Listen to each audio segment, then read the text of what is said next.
Welcome to Kansas Ag Report with your host, Brian Holman. Welcome to Kansas Ag Report. I'm Brian Holman, and here's our lineup for today's show. In Ag News, we'll take a look at local and national headlines affecting Kansas farmers. In our Ag Feature, we visit with Carrie Weefall from KDA to talk about international exports, as well as an upcoming trip to Mexico to discuss trade. And inside Kansas Ag, KDA talks to us about Kansas Agriculture Month, and Kansas Wheat discusses herbicides. And in News You Need to Know, we get our weekly update from the Kansas Livestock Association, look back at last week's market activity with the guys from Paragon, and we'll let you know about important events coming up around the state of Kansas. Glad you could join us. Closed captioning brought to you by The Soybean Checkoff. Progress powered by Kansas farmers. KansasSoybeans.org. Ag Risk Solutions. Experience, knowledge, integrity. Your crop insurance solution, Ag Risk Solutions.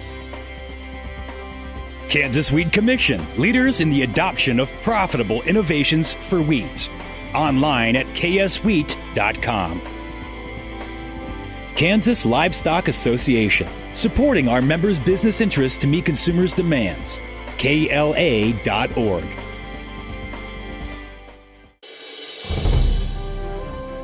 Here's our national headlines for this week in Ag News. The Purdue CME Group Ag Economy Barometer fell in February after 3 months of strong gains. The barometer dropped nearly 20 points to 134 after January's record high of 153. The director of Purdue's Center for Commercial Agriculture says uncertainty is surrounded around U.S. trade policy. The survey asked producers to rate the importance of ag exports to the U.S. economy. 93% responded that ag exports were important or very important to the U.S. economy, and 80% said ag exports were important to their individual farms. A commercial chicken breeding operation in south central Tennessee has tested positive for low pathogenic avian influenza. This operation is operated by a different company from one associated to a detection of high pathogen avian influenza. At this time, officials do not believe one infected the other. As a precaution, the infected flock has been depopulated and the premises is under quarantine. Poultry within a 6-mile radius of the site are also under quarantine and are being monitored and tested. U.S. agriculture export value for the first 4 months of the fiscal year, October through January, is $53.8 billion. That puts U.S. exports in a very strong position compared to fiscal year 2016, said Bryce Cook, a trade analyst with U.S. Department of Agriculture. USDA figures indicate almost every U.S. agriculture product is selling better than a year ago, including corn. Export values for soybeans are up 29% since a year ago. Wheat exports are up 18%, and red meat exports are up 19%. In a local news, Governor Sam Brownback signed Executive Order 1701 to assist fire relief efforts throughout the state. Governor Brownback declared a state of emergency on March 5th. The fires have now burned more than 626,000 acres and ranks as the largest fire event in the state history. In Clark County alone, 85% of the county's land mass has been burned. Executive Order 1701 facilitates the immediate delivery of large quantities of hay, feed, fencing materials, and other relief supplies by waiving certain motor carrier regulations. The Kansas Department of Health and Environment encourages farmers and ranchers who have lost livestock in the ongoing wildfires to contact the agency as soon as possible for assistance with disposing of dead livestock.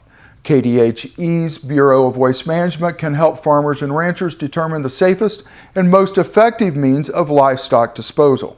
Contact Ken Powell at 785-296-1121 or ken.powell@ks.gov for details. Governor Pete Ricketts directed the Nebraska State Patrol last week to temporarily waive certain requirements for trucks traveling in and through Nebraska in support of efforts to aid citizens of Kansas impacted by wildfires.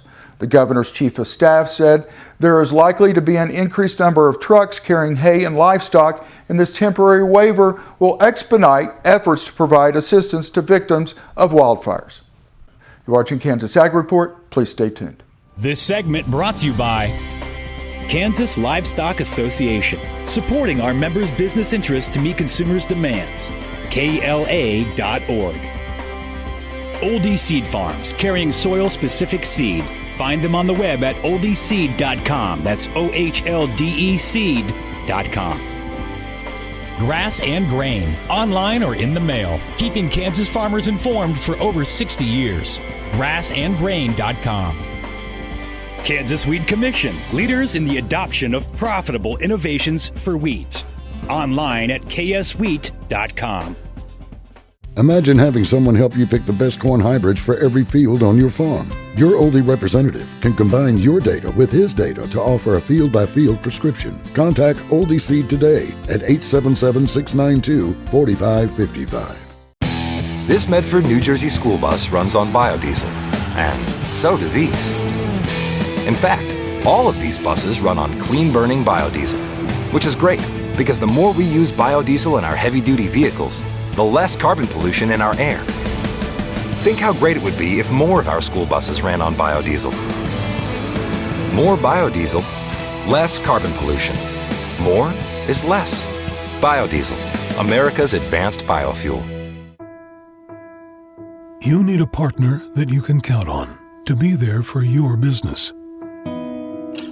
Providing a depth of understanding to risk management issues so you don't have to. A knowledgeable support team located in your area, delivering products and services to make you more successful.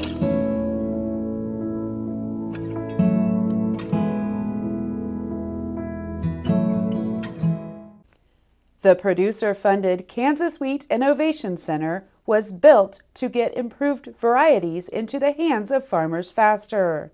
Kansas Wheat, farmers advancing their future through wheat genetics research. Thanks for staying with us. We're at the KDA office. We're joined by Karen. It's good to see you again. Good to see you. Thanks for coming. You're welcome. International trade is so important to Kansas farmers. We were just talking before we started shooting, and $3.3 billion last year. That's a big number.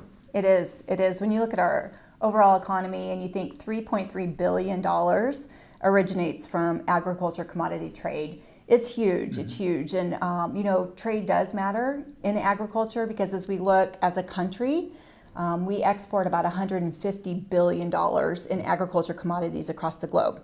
So looking at Kansas, that $3.3 billion goes to about 98 countries globally. So our top three, just for our viewers, just for curiosity, our top three trade partners are Mexico, followed by Japan, and then Canada. So no major surprise just because transportation north and south, and we have a lot of bilateral trade with Canada and Mexico.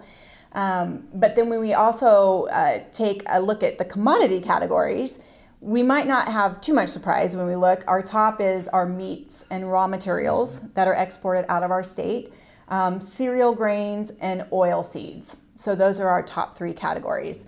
So we have the three trade partners at our top, but we also have commodities that are harvested within our state that go into different types of USAID rations globally. So we're going direct to consumer in some cases, but we're going indirectly through US food aid going into some of our countries that maybe don't export as much, but the USDA does position our commodities and maximize outlets across the globe. Perfect.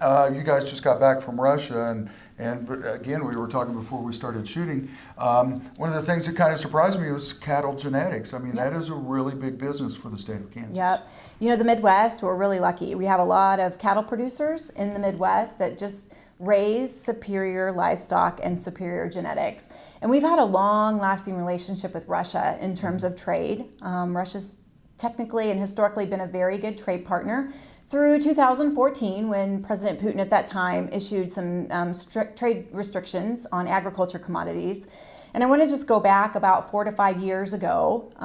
A Russian company, this is probably our most successful trade relationship, a company called Miratorg started purchasing live cattle and also genetics from Midwestern states. And Kansas was a state where Miratorg chose to select Black Angus genetics and live cattle.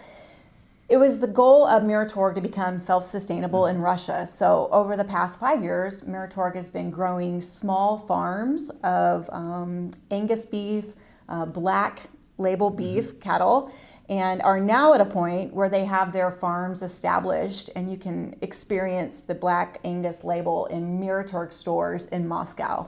So it's a neat idea. Right. That was one thing that we did get to see. We had a trip in February to Moscow where we took travelers from across the state in partnership with United States Livestock Genetic Export, and then our STEP program, which is our State Trade and Export Promotion. We were able to go, we represented our state at AgriFarm, which is a huge livestock animal trade show in Moscow. And then we also were able to go on a retail tour, so looking in a high-end retail all the way to an open-air market on how meat and meat products are merchandised within the Russian market. And then we also visited a dairy north of Moscow and toured a processing where they did high-end yogurts, drinkable yogurts, different types of milks into the Russian and Moscow market specifically. Perfect. We're going to take a quick break. When we come back, we're going to talk about the next trip coming up at the end of the month. We're watching Kansas Ag Report. We'll see you in just a minute. This segment brought to you by Farm Bureau, a grassroots ag organization representing the state's farmers and ranchers since 1919. KFB.org. Oldie Seed Farms, carrying soil-specific seed. Find them on the web at oldieseed.com. That's OHLDE seed.com. Grass and Grain, online or in the mail, keeping Kansas farmers informed for over 60 years. Grassandgrain.com. Kansas Wheat Commission, leaders in the adoption of profitable innovations for wheat. Online at kswheat.com.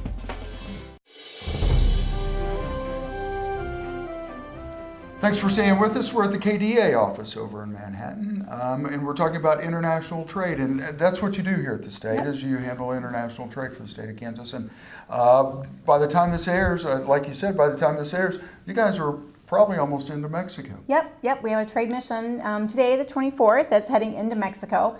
We're partnering with the U.S. Grains Council, and then again, it's State Trade and Export Promotion Program through the Small Business Administration.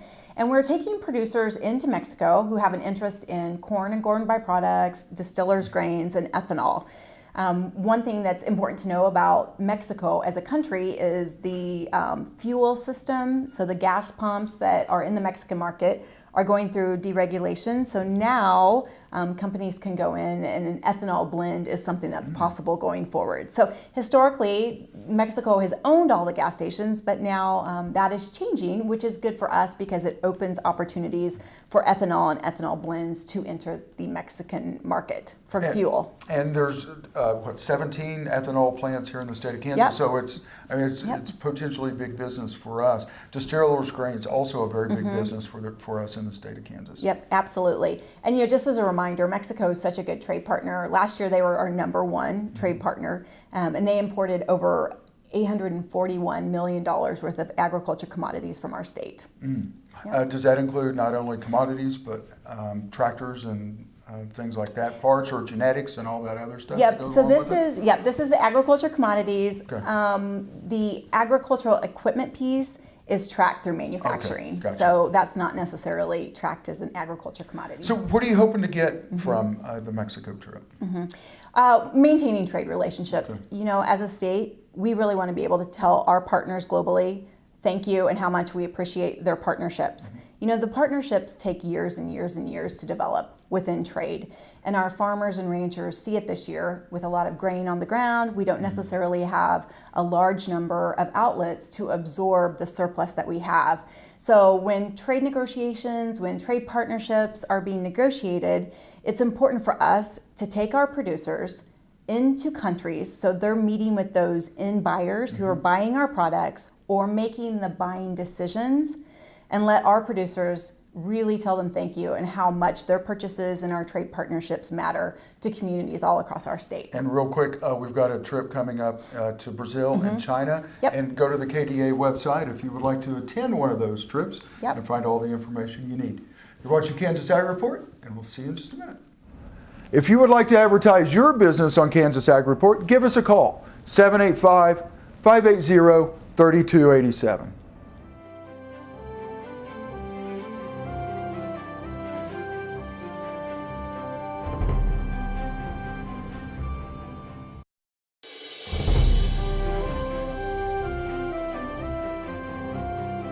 From the earliest pioneer days, agriculture has always been at the foundation of the Kansas economy and the Kansas spirit.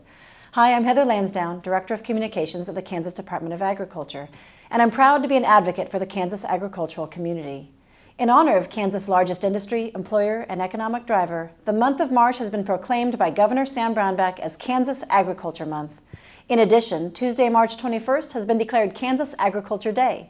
We hope that you will join us as we recognize the hardworking men and women in agriculture, and as we raise awareness that the crops and animals raised on farms and ranches in Kansas are feeding Kansas families, as well as providing healthy, wholesome food to families around the world. Kansas Agriculture Month kicked off on March 2nd with the start of the Neighbor to Neighbor statewide food drive, a collaboration with Dillon's Food Stores and 3 food banks in Kansas. Watch for the Neighbor to Neighbor collection barrels and Dillon's throughout the month of March, or donate online via our virtual food drive. You can celebrate Kansas Agriculture Month in your own communities. You'll find event ideas, promotional materials, and educational resources on our website, agriculture.ks.gov/KSAgDay. That same pioneer spirit that converted Kansas from a vast sea of grassland into a major producer of our nation's food supply lives on today as we seek new opportunities for growth throughout the Kansas agriculture industry. Join us as KDA celebrates the past and the future of agriculture during Kansas Agriculture Month this March. According to Dallas Peterson, weed management specialist for K-State Research and Extension, the unseasonably warm temperatures off and on during February and early March have caused wheat to green up and begin spring growth a little earlier than normal in parts of Kansas. Producers should pay close attention to the growth stage of their wheat before making their herbicide applications. Dicamba can be applied to wheat between the 2-leaf and jointing stages of wheat. Application of dicamba after wheat reaches the jointing stage of growth causes severe prostrate growth of wheat and significant risk of yield loss. Dicamba is effective for control of kochia, Russian thistle, and wild buckwheat, but is not good for control of mustard species. MCPA and 2,4-D have different application guidelines. In general, MCPA is safer on wheat than 2,4-D, especially when applied prior to tillering. It's recommended that 2,4-D not be applied to wheat until it's well tillered in the spring. 2,4-D is labeled for application to wheat from the full tiller stage until prior to the boot stage of growth, but is probably safest between full tiller and jointing stages of growth. To achieve higher yields, producers must focus on achieving uniformity of distribution across wheat fields.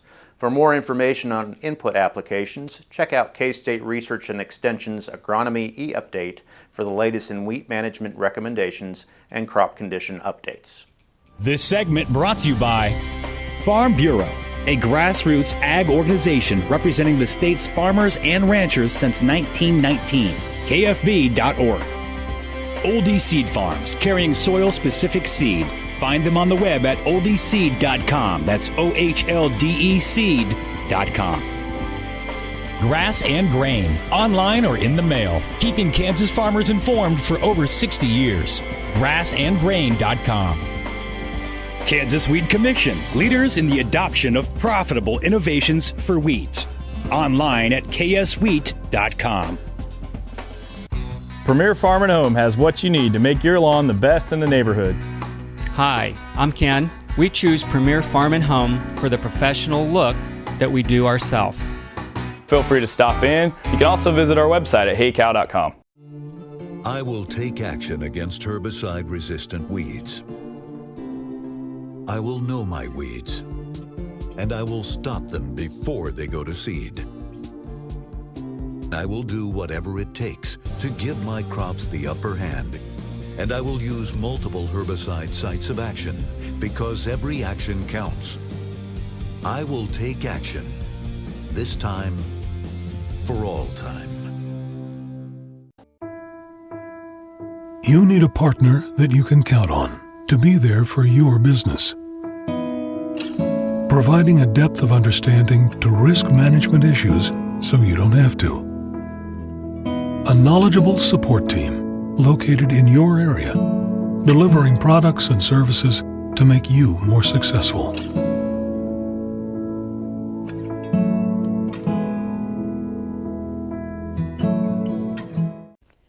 The producer-funded Kansas Wheat Innovation Center was built to get improved varieties into the hands of farmers faster.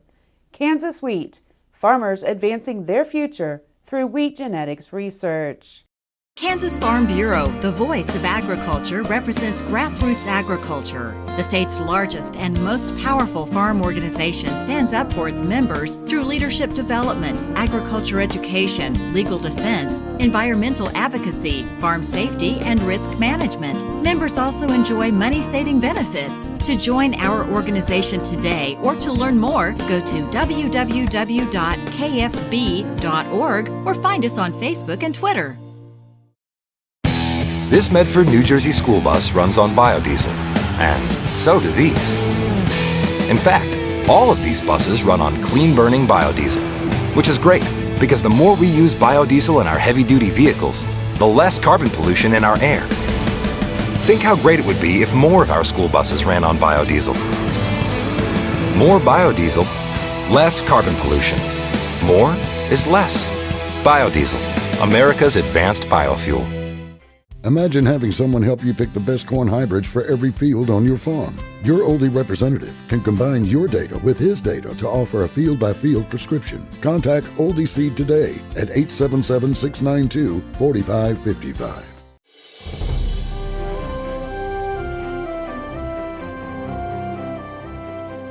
Ranchers affected by wildfire in Kansas this spring could be eligible for payments through various USDA disaster programs. The Livestock Indemnity Program will provide benefits to producers for livestock death losses in excess of normal mortality caused by adverse weather, which includes wildfire. The Emergency Assistance for Livestock Program will provide limited benefits to producers for livestock, feed, and grazing resources lost due to wildfires. Cost share assistance up to 75% will be available to restore livestock fences through the Emergency Conservation Program. To get the most benefit from ECP, landowners should contact their local Farm Service Agency office before rebuilding fence. ECP has been requested by and is expected to be approved in at least 14 Kansas counties. To be eligible for any of these programs, ranchers should immediately notify their local FSA office of livestock, fence, and feed losses. The key to qualifying is documentation. USDA recommends photographs, video, or veterinary records to verify losses. Purchase, production, and financial records could serve as additional documentation. For more information on any of these programs, click on the link at kla.org or call the KLA office in Topeka. Meanwhile, donations continue to be accepted through the Kansas Livestock Foundation, KLA's charitable arm, at kla.org. Monetary donations to the foundation are tax-deductible and will be used to assist ranchers affected by wildfire. Good morning. I'm Eric Oosterhouse with Paragon Ag Advisors. We've had a couple of news items to discuss this last week, the first being the March USDA supply and demand report. The report basically confirmed what most had been expecting, larger supplies of old crop corn, plus an excellent bean crop that we're seeing down there in South America. The second news event, which I feel might have a larger impact in the longer term, is actually the Fed decision to raise interest rates.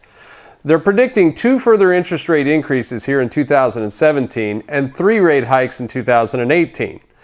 On the surface, this wouldn't be viewed as friendly to the ag space, as a higher dollar generally would serve to make us less competitive in the global markets, as well as cool the overall interest in the commodity space.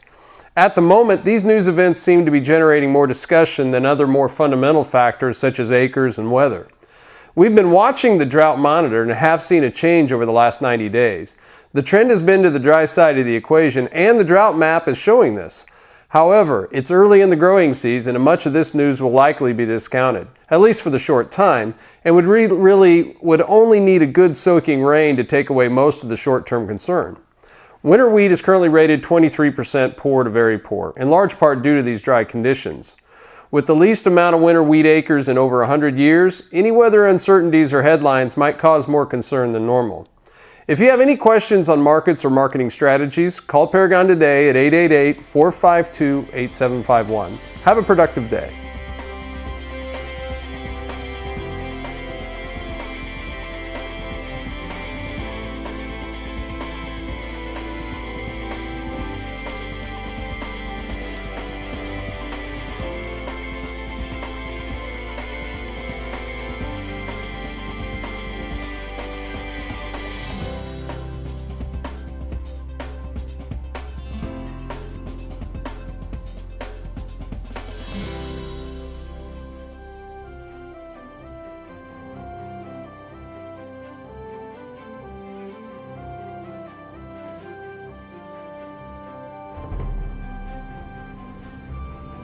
Closed captioning brought to you by The Soybean Checkoff. Progress powered by Kansas farmers. KansasSoybeans.org. Ag Risk Solutions. Experience, knowledge, integrity. Your crop insurance solution, Ag Risk Solutions. Kansas Wheat Commission. Leaders in the adoption of profitable innovations for wheat. Online at kswheat.com. Kansas Livestock Association. Supporting our members' business interests to meet consumers' demands. KLA.org. Well, that's our show for today. I hope you'll join us each week for more news and information about agriculture in the state of Kansas. I'm Brian Holman, and thanks for watching.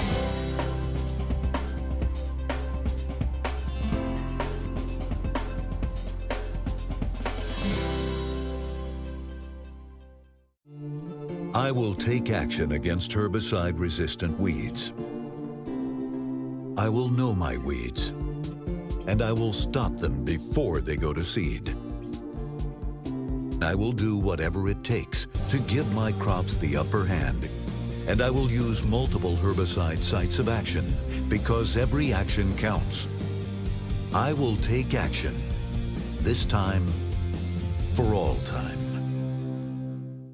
Imagine having someone help you pick the best corn hybrids for every field on your farm. Your Oldie representative can combine your data with his data to offer a field-by-field prescription. Contact Oldie Seed today at 877-692-4555.